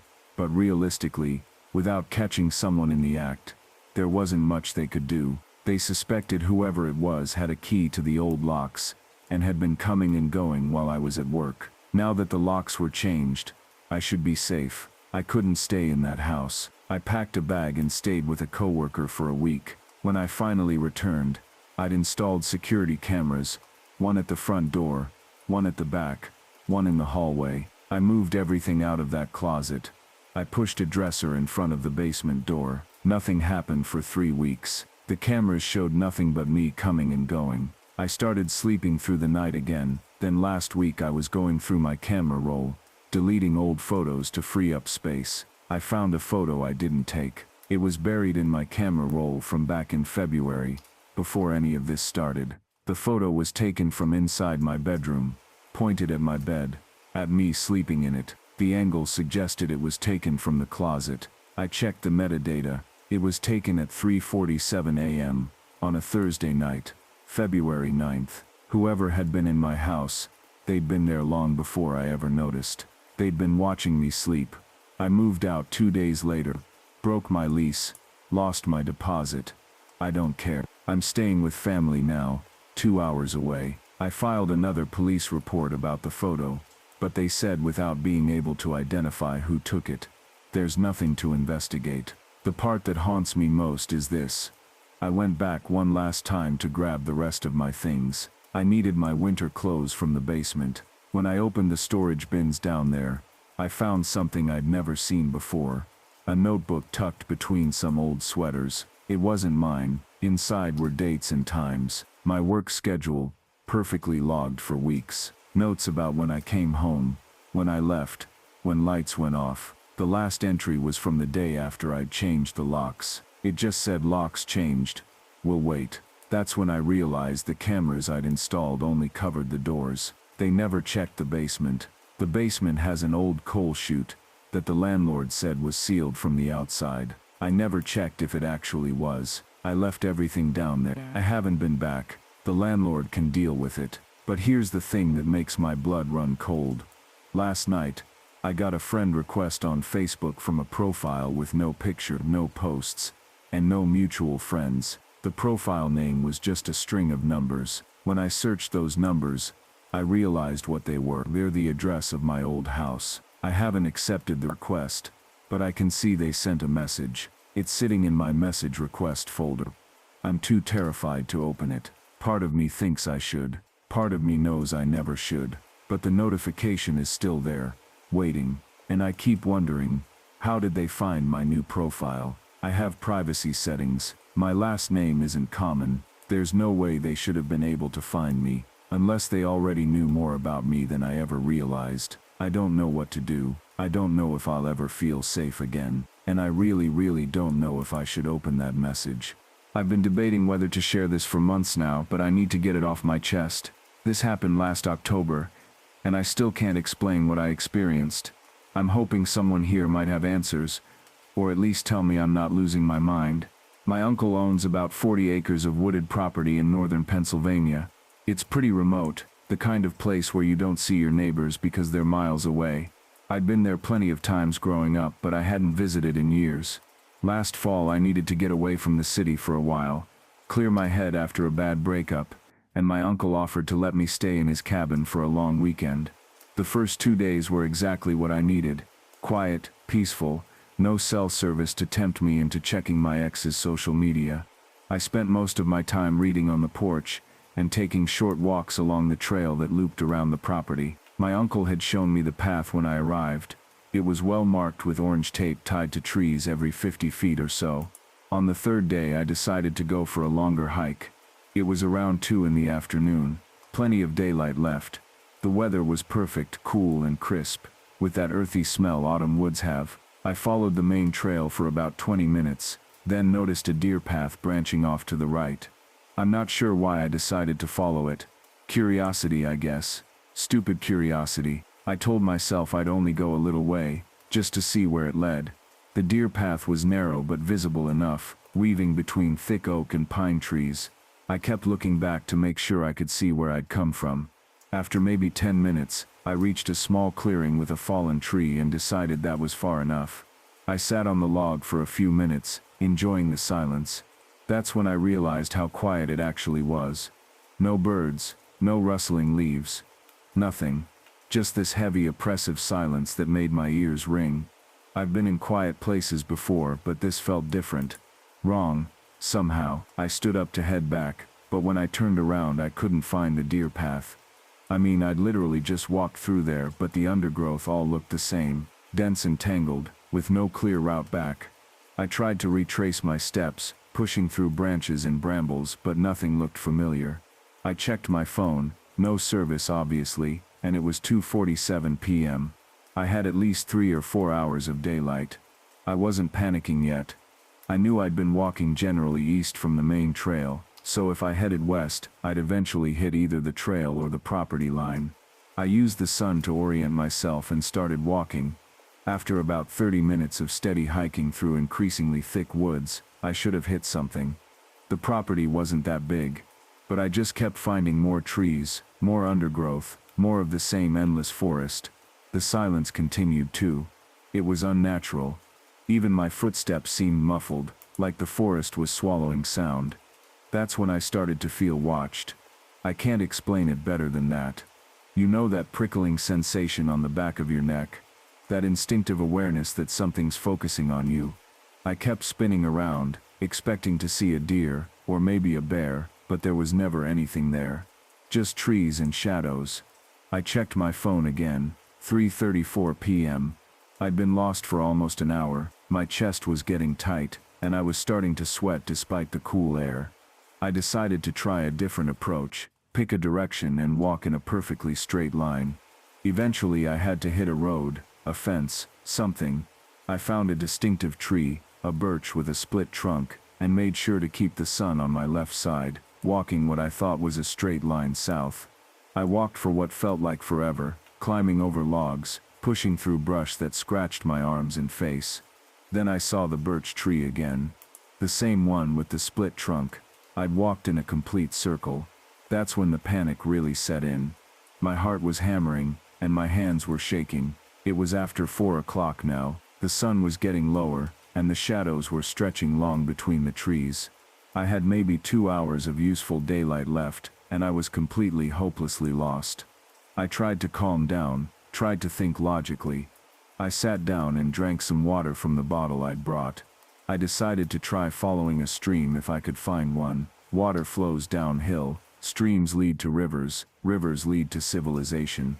I listened carefully, and thought I heard water somewhere to my right. I pushed through the trees toward the sound, and found a tiny creek, barely a trickle.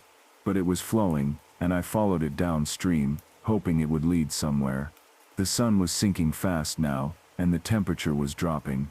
I hadn't brought a jacket. That's when I heard the whistle. It was faint, coming from somewhere behind me. A long low whistle, like someone calling a dog. I spun around and shouted, "Hello, I'm lost, can you help me?" Silence. Then after about 10 seconds the whistle again. Same tone, same duration, but it didn't sound closer or farther away. It was just there. "Hello," I called again, my voice cracking. "Please, I need help." The whistle came a third time, and something about it made my skin crawl. It was too perfect, too identical, like a recording being played.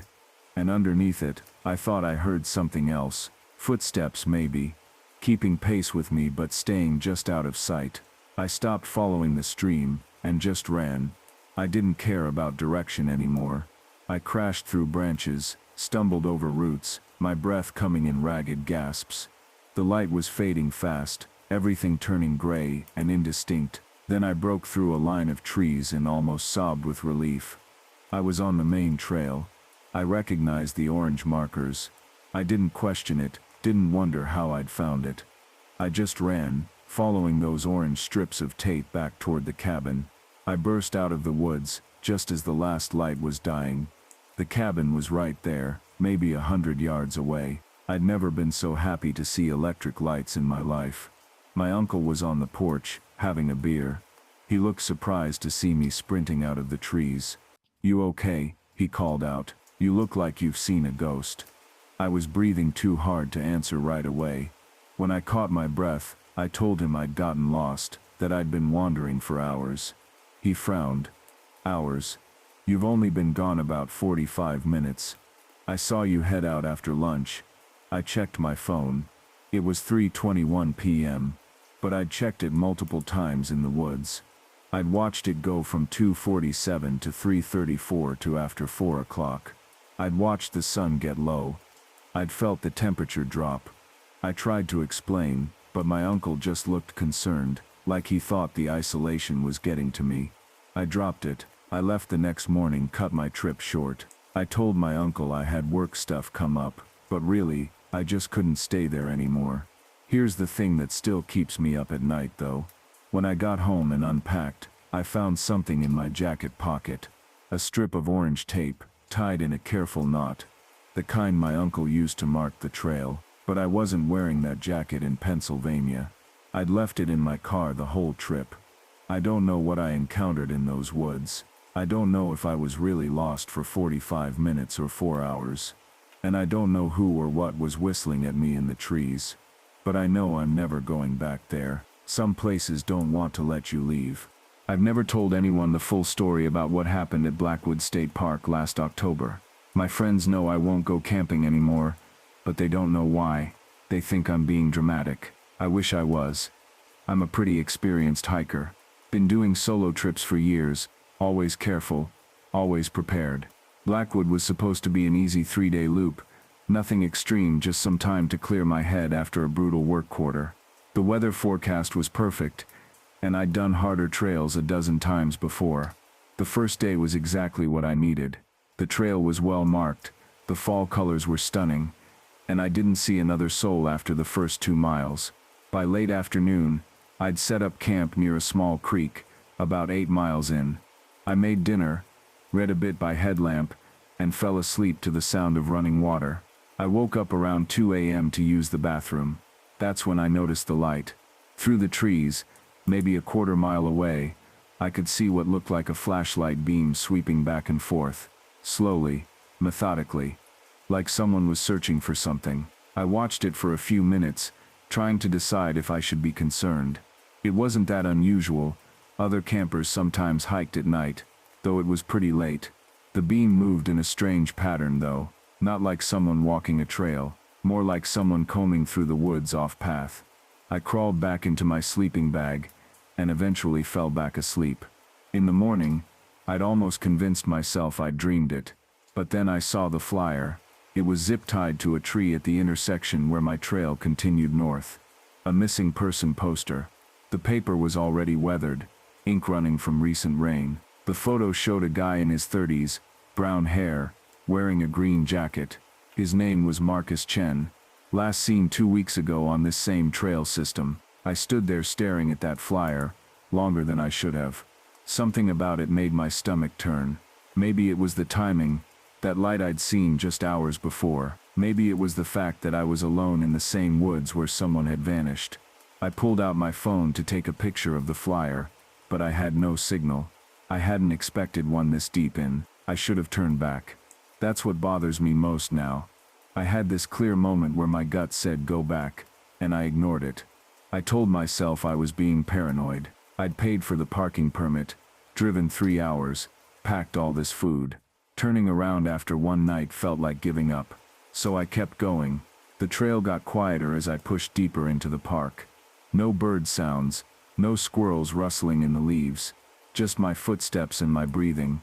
Around noon, I passed what looked like an abandoned campsite, about 50 feet off the trail. A blue tent, partially collapsed. Gear scattered around it. I stopped and called out a hello. No response. I should have investigated. Or I shouldn't have. I still don't know which would have been worse. Instead, I just stood there, feeling this creeping wrongness, before I kept walking. I convinced myself it was just a site someone had abandoned after deciding camping wasn't for them. People leave stuff behind all the time. But the tent was the same color as the one in Marcus Chen's photo. I remembered that detail later. That second night, I barely slept. Every sound put me on edge. Around midnight, I heard something that wasn't an animal. Footsteps. Slow, deliberate footsteps crunching through leaves, circling my campsite. They'd move for 10 or 15 seconds, then stop. Then start again from a different direction. I lay in my tent, frozen, knife in hand, barely breathing. My headlamp was off. I didn't want whoever, or whatever was out there to know I was awake. The footsteps continued for what felt like hours but was probably 20 minutes. Then they stopped. I waited until dawn, packed my stuff with shaking hands, and started back the way I'd come. Forget the full loop. I just wanted out. That's when I found the camera. It was sitting on a rock right in the middle of the trail, like someone had placed it there for me to find. A nice camera, not some cheap disposable. The lens was muddy, and the strap was torn. I picked it up, stupid, I know, and turned it on. The battery was nearly dead, but I managed to pull up the last few photos. They were all taken at night. Dark, blurry shots of the forest. Flash photography that turned everything into harsh shadows and bright spots. But in the third to last photo, I saw something that made me drop the camera. It was a picture of a tent. My tent. The orange one I'd slept in the night before. The timestamp said it was taken at 2:47 a.m. Someone had been standing outside my tent, taking pictures of me while I slept, and I never knew. The last photo on the camera was taken just hours before I found it. A selfie-style shot, but the face was motion blurred beyond recognition. Just a dark smear where features should be, but you could see the trees behind them. The same trees I was standing in front of right now.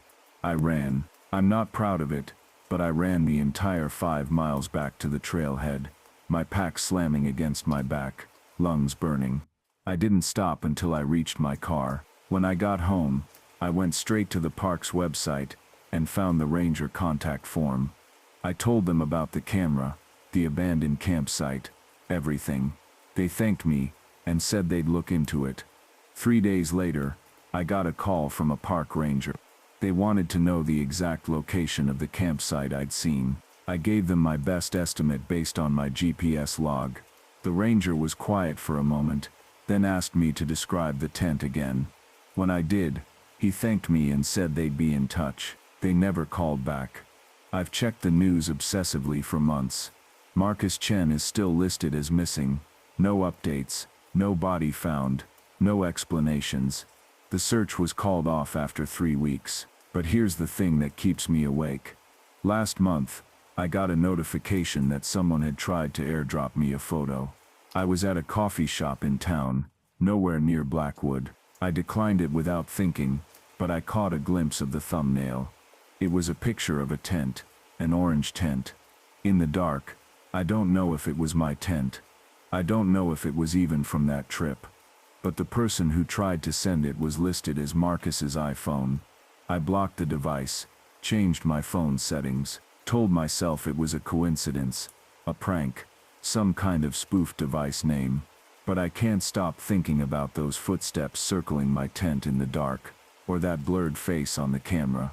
Or the fact that someone was out there in those woods, watching, waiting, taking pictures. And I keep wondering if I'd stayed that third night, would I have made it out at all? I've debated posting this for months now. Part of me still thinks there's a rational explanation, but I can't shake what happened during my last week working nights at Clearview Storage. I quit without notice, and I've never gone back. I took the job last October, because it paid better than anything else I could find with my work schedule. Clearview was one of those massive self-storage complexes on the edge of town, 3 buildings over 400 units, and absolutely dead after 9 p.m. The night shift was just me, a flashlight, a clipboard, and 8 hours of walking the same hallways to make sure nobody was breaking in. Easy money, or so I thought. The first few weeks were mind-numbingly boring. I'd do my rounds every hour, check the locks, document anything unusual there never was, and spend the rest of the time in the small security office watching Netflix on my phone. The only sounds were the hum of fluorescent lights and the occasional settling creak of the metal buildings. I actually liked the isolation. No customers, no boss breathing down my neck, just me in the quiet. Things started getting weird around my 4th week. I was doing my 2 a.m. rounds in Building B when I noticed the smell. It hit me near the end of the 3rd floor hallway, this thick rotten odor that made my eyes water. I checked every unit door in that corridor, thinking maybe someone had left food to spoil or an animal had died in the walls. The smell was strongest near Unit 307, but the lock was secure and the unit had been rented for over a year according to our records. I made a note to mention it to my supervisor in the morning. The next night I brought a mask to deal with the smell, but when I reached the 3rd floor of Building B, it was gone, completely. I stood right in front of 307 and smelled nothing but the usual stale air. I figured maybe maintenance had dealt with it during the day, though nobody mentioned anything in the logbook. 2 nights later, I heard the banging. It was around 1:30 a.m. I was in the office when 3 loud metallic thuds echoed through the building. The sound was unmistakable, someone hitting a metal door from the inside. My first thought was that someone had gotten locked in their unit, which shouldn't have been possible but could happen if they'd propped the door and it shut on them. I grabbed my flashlight and radio and headed out to investigate. The sound had come from Building B.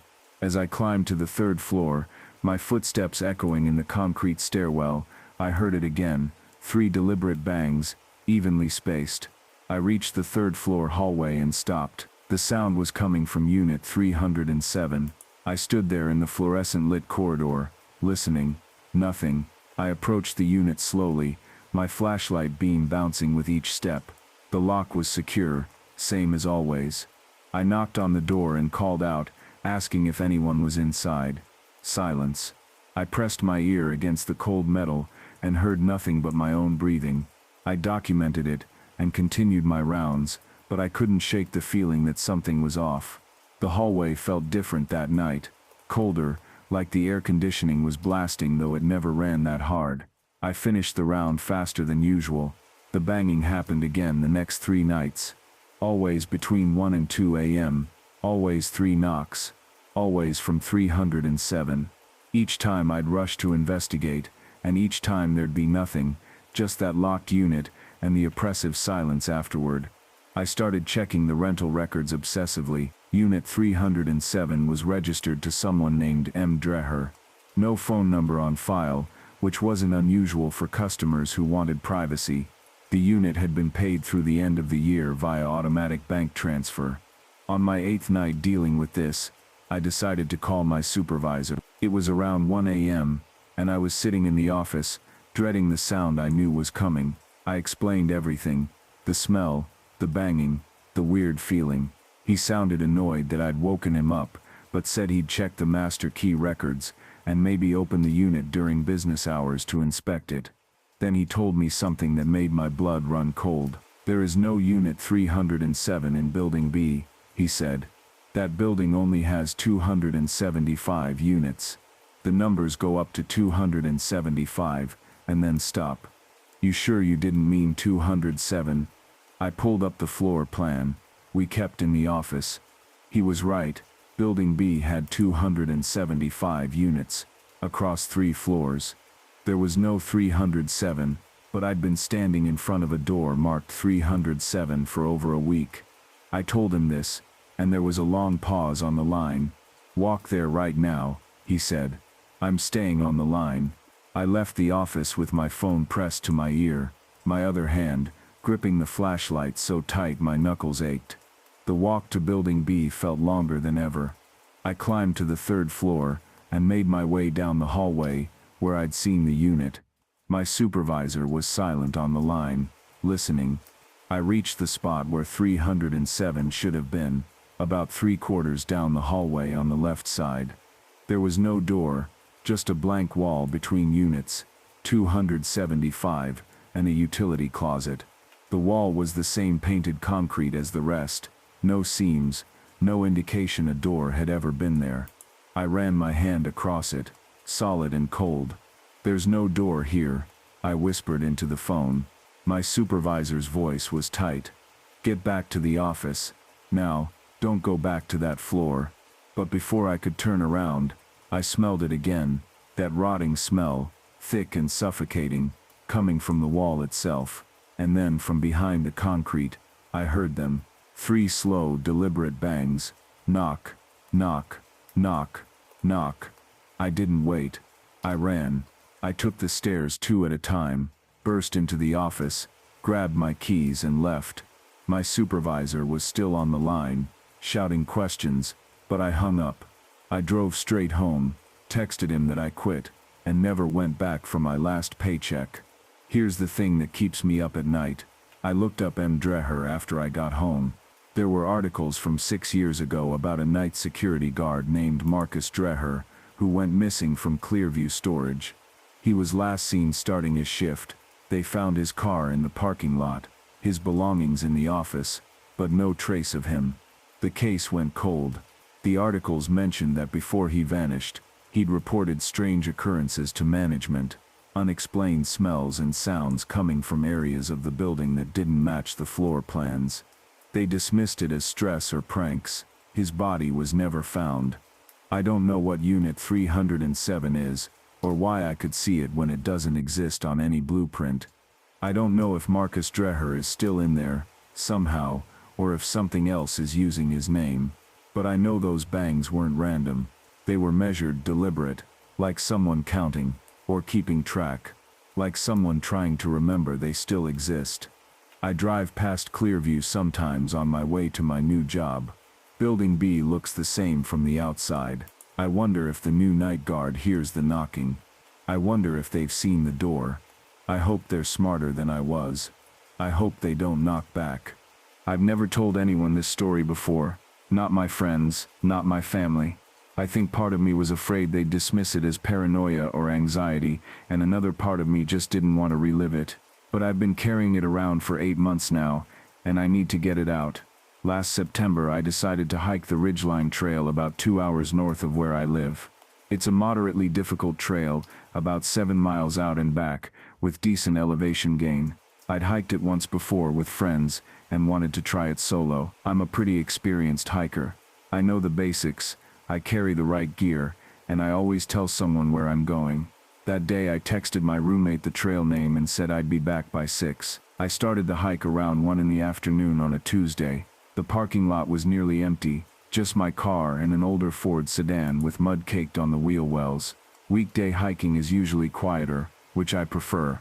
I like the solitude, the mental reset, or at least I used to. The first 2 miles were perfect. The trail wound through dense forest, mostly pine and birch, with shafts of afternoon sunlight cutting through the canopy. The air smelled like earth and sap. I had my earbuds in, listening to a podcast, not really paying attention to much else. That was my first mistake. I stopped at a scenic overlook around the 3-mile mark to drink some water and take a few photos. That's when I noticed him. A man maybe 40 yards back down the trail, standing just off the path near a cluster of boulders. He was wearing a dark green jacket and jeans, hands in his pockets, just standing there, not looking at the view, not checking his phone, just standing. I felt a small flutter of unease but brushed it off. Maybe he was resting, maybe he was bird watching. I turned back to the view, took another sip of water, and continued up the trail. I took my earbuds out. I don't know why, some instinct. 10 minutes later, I glanced back. He was still behind me, closer now, maybe 30 yards. He was walking but slowly, like he wasn't in any rush. I told myself it was a public trail. People hike at different paces. It didn't mean anything, but something felt wrong. I picked up my speed. The trail got steeper, rockier, my calves burned, and my breathing got heavier, but I kept pushing. I told myself I was being ridiculous. I told myself I was just spooked because I was alone. But when I stopped to catch my breath and looked back again, he was still there. Still the same distance behind me, like he was matching my pace. That's when the fear really set in.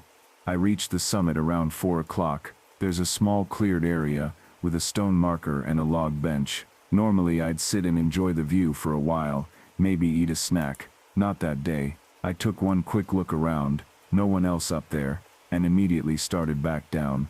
My plan was simple, move fast, get past him, get back to my car. But he wasn't on the trail. I descended quickly, almost jogging on the flatter sections, and I kept expecting to pass him. He should have been somewhere between me and the summit, but I didn't see him, not at the overlook, not near the boulder cluster, nowhere. I tried to convince myself he'd taken a side trail or turned back, but the Ridgeline Trail doesn't have side trails. It's an out and back, one path in, one path out. By the time I was a mile from the trailhead, the sun was lower, and the forest had taken on that dim, golden gray quality that comes right before dusk. The shadows were longer. The birds had gone quiet, and that's when I heard footsteps behind me. Not loud, not running, just steady, crunching footsteps on the gravel and dirt. I spun around. Nothing. Just the empty trail snaking back into the trees. I stood there, heart hammering, staring into the forest. The footsteps had stopped the instant I turned. I waited. Silence. Then, just as I was about to keep moving, I saw movement, just a flicker between the trees, about 20 feet off the trail, a dark green jacket. He was in the woods, parallel to the trail, watching me. I didn't wait. I ran. I don't care how stupid it sounds, or how irrational it might seem. Every instinct in my body screamed at me to move. I sprinted down that trail faster than I've ever moved in my life, my backpack slamming against my spine, branches whipping at my face. I didn't look back. I didn't stop. I just ran. When I finally burst out of the trailhead, and into the parking lot, I was gasping, nearly sobbing. My car was still there. The old Ford sedan was gone. I fumbled with my keys, got in, locked the doors, and sat there shaking for a solid 5 minutes before I could even start the engine. I kept my eyes on the trailhead, the whole time, waiting for him to come out. He never did. I drove home and didn't tell anyone. I felt crazy. I felt like I'd overreacted. But 2 days later, I got curious, and looked up recent news for the area. There was an article from 3 weeks prior about a woman who'd been followed on a trail, about 15 miles from Ridgeline. She'd reported it to the rangers. The man had never touched her, never spoke, just followed her for over an hour. They never found him. Then I found another article, and another. Different trails, but same general area, same description, middle-aged man, dark green or brown jacket, walks behind solo hikers, mostly women, but not always. No attacks, no confrontations, just following, and then disappearing. The details that made my blood run cold were in the ranger reports someone had posted on a hiking forum. Multiple people said the same thing I experienced. When they tried to get ahead of him by turning back, he was gone, and then they'd see him in the woods. Off the trail, keeping pace, like he knew the terrain better than the trail itself. I haven't been back to that trail. I haven't been on any solo hikes since. I keep telling myself I'll go again, that I won't let one bad experience ruin something I love. But every time I think about it, I remember that feeling, the certainty, deep in my gut, that I was being hunted. And the worst part, I don't think I was his first, and I don't think I'll be his last. If you hike alone, please be careful, pay attention. And if you ever see someone on the trail who doesn't feel right, someone who's just a little too close, a little too consistent, trust your gut. Don't wait to be sure. Just get out. Because I think the only reason I made it back to my car that day is because I ran. I've always been the type to save money where I can, especially when traveling for work. Hotels are expensive, and after a coworker recommended Airbnb for a business trip to rural Pennsylvania, I figured why not. The listing looked perfect. A converted barn on 10 acres, secluded but only 20 minutes from where my conference was being held. The photos showed exposed wooden beams, a cozy loft bedroom, and huge windows overlooking fields. The host, Michael, had dozens of 5-star reviews. I booked it for 3 nights without a second thought. I arrived just after sunset on a Thursday in late October. The drive from the main road was longer than I expected, winding through dense woods before opening up to the property. The barn sat alone in a clearing, exactly as pictured, though it looked smaller in person. There was no other house visible. Michael had mentioned in his listing that he lived nearby but valued guests' privacy.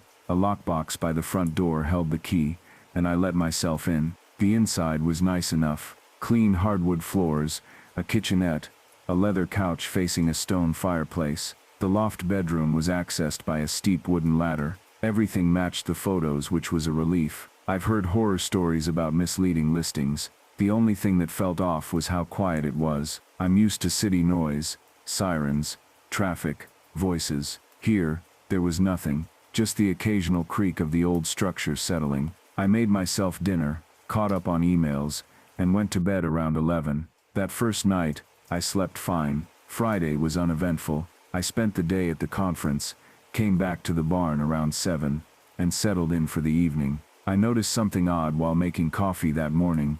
Though one of the kitchen cabinets was open, I was certain I'd closed them all the night before. I'm weirdly particular about that kind of thing. I chalked it up to the cabinet door not latching properly, and pushed it from my mind. Friday night, I stayed up later working on a presentation. Around midnight, I heard something outside, footsteps maybe, or branches snapping. I went to the window but couldn't see anything beyond my own reflection in the glass. The exterior lights Michael had mentioned in his welcome message weren't on, and I couldn't figure out how to turn them on. The darkness outside was absolute. I stood there for a minute, listening, but heard nothing more. Probably a deer, I told myself. The listing had mentioned local wildlife. I went to bed feeling uneasy but exhausted enough to fall asleep quickly. Saturday morning is when things started to feel really wrong. I woke up and immediately noticed my laptop was closed. I never close my laptop. I always leave it open in sleep mode. My stomach dropped. I opened it and checked the browser history, my files, everything. Nothing seemed touched. Maybe I'd closed it in a fog of exhaustion and didn't remember, but I didn't believe that. Then I saw it. My suitcase, which I'd left zipped and standing upright against the wall, was now lying flat, and the zipper was open about 3 inches. My heart started pounding. I checked my belongings. Nothing was missing. My wallet, cash, phone, all there. But someone had been inside. Someone had gone through my things. I immediately messaged Michael through the Airbnb app. Hey, did you come by the property last night? Some of my things have been moved. I tried to keep it casual, not accusatory. He responded within minutes. No, I haven't been by since you checked in. Is everything okay? Do you need anything? I didn't know how to respond. I couldn't prove anything. Maybe I was being paranoid. Maybe I had moved those things and forgotten. I typed back, no, all good, thanks, but I didn't feel good. I felt watched. I spent Saturday at the conference barely able to focus. I kept thinking about going back to the barn. I considered checking into a hotel for the last night, but that felt like an overreaction. What would I even tell Michael? That I had a feeling. When I returned that evening, I did something I should have done on day one. I searched the place, really searched it. I checked under furniture, behind paintings, inside vents, in the loft, tucked between the bed frame and the wall. I found a small black object. At first I thought it was a phone charger or battery pack. Then I looked closer.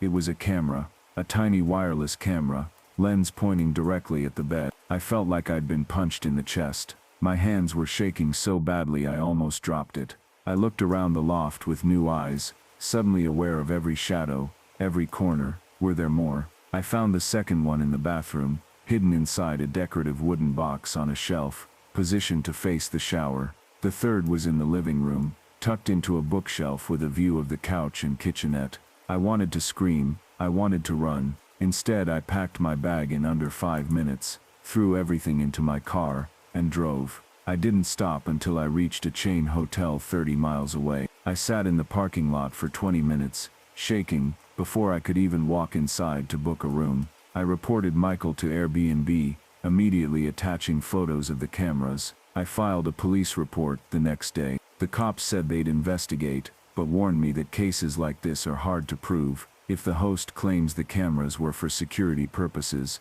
and not disclosed properly. Airbnb removed the listing and refunded me, but I never heard what happened to Michael. His account just disappeared.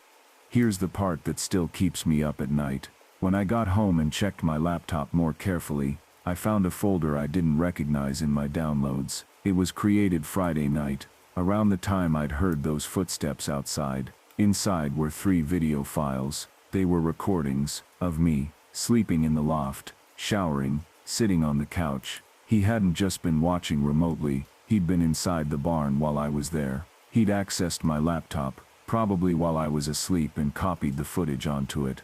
I don't know why, maybe as a threat, maybe as a sick souvenir. I deleted everything, scrubbed my laptop and changed every password I have. I haven't used Airbnb since. I don't think I ever will. Sometimes I wonder how long he'd been doing this. How many guests before me? How many people are out there with recordings of themselves they don't even know exist? And I wonder if he still has mine, stored somewhere I'll never find. I still check for cameras everywhere. I stay now. Every hotel room, every bathroom. I can't stop.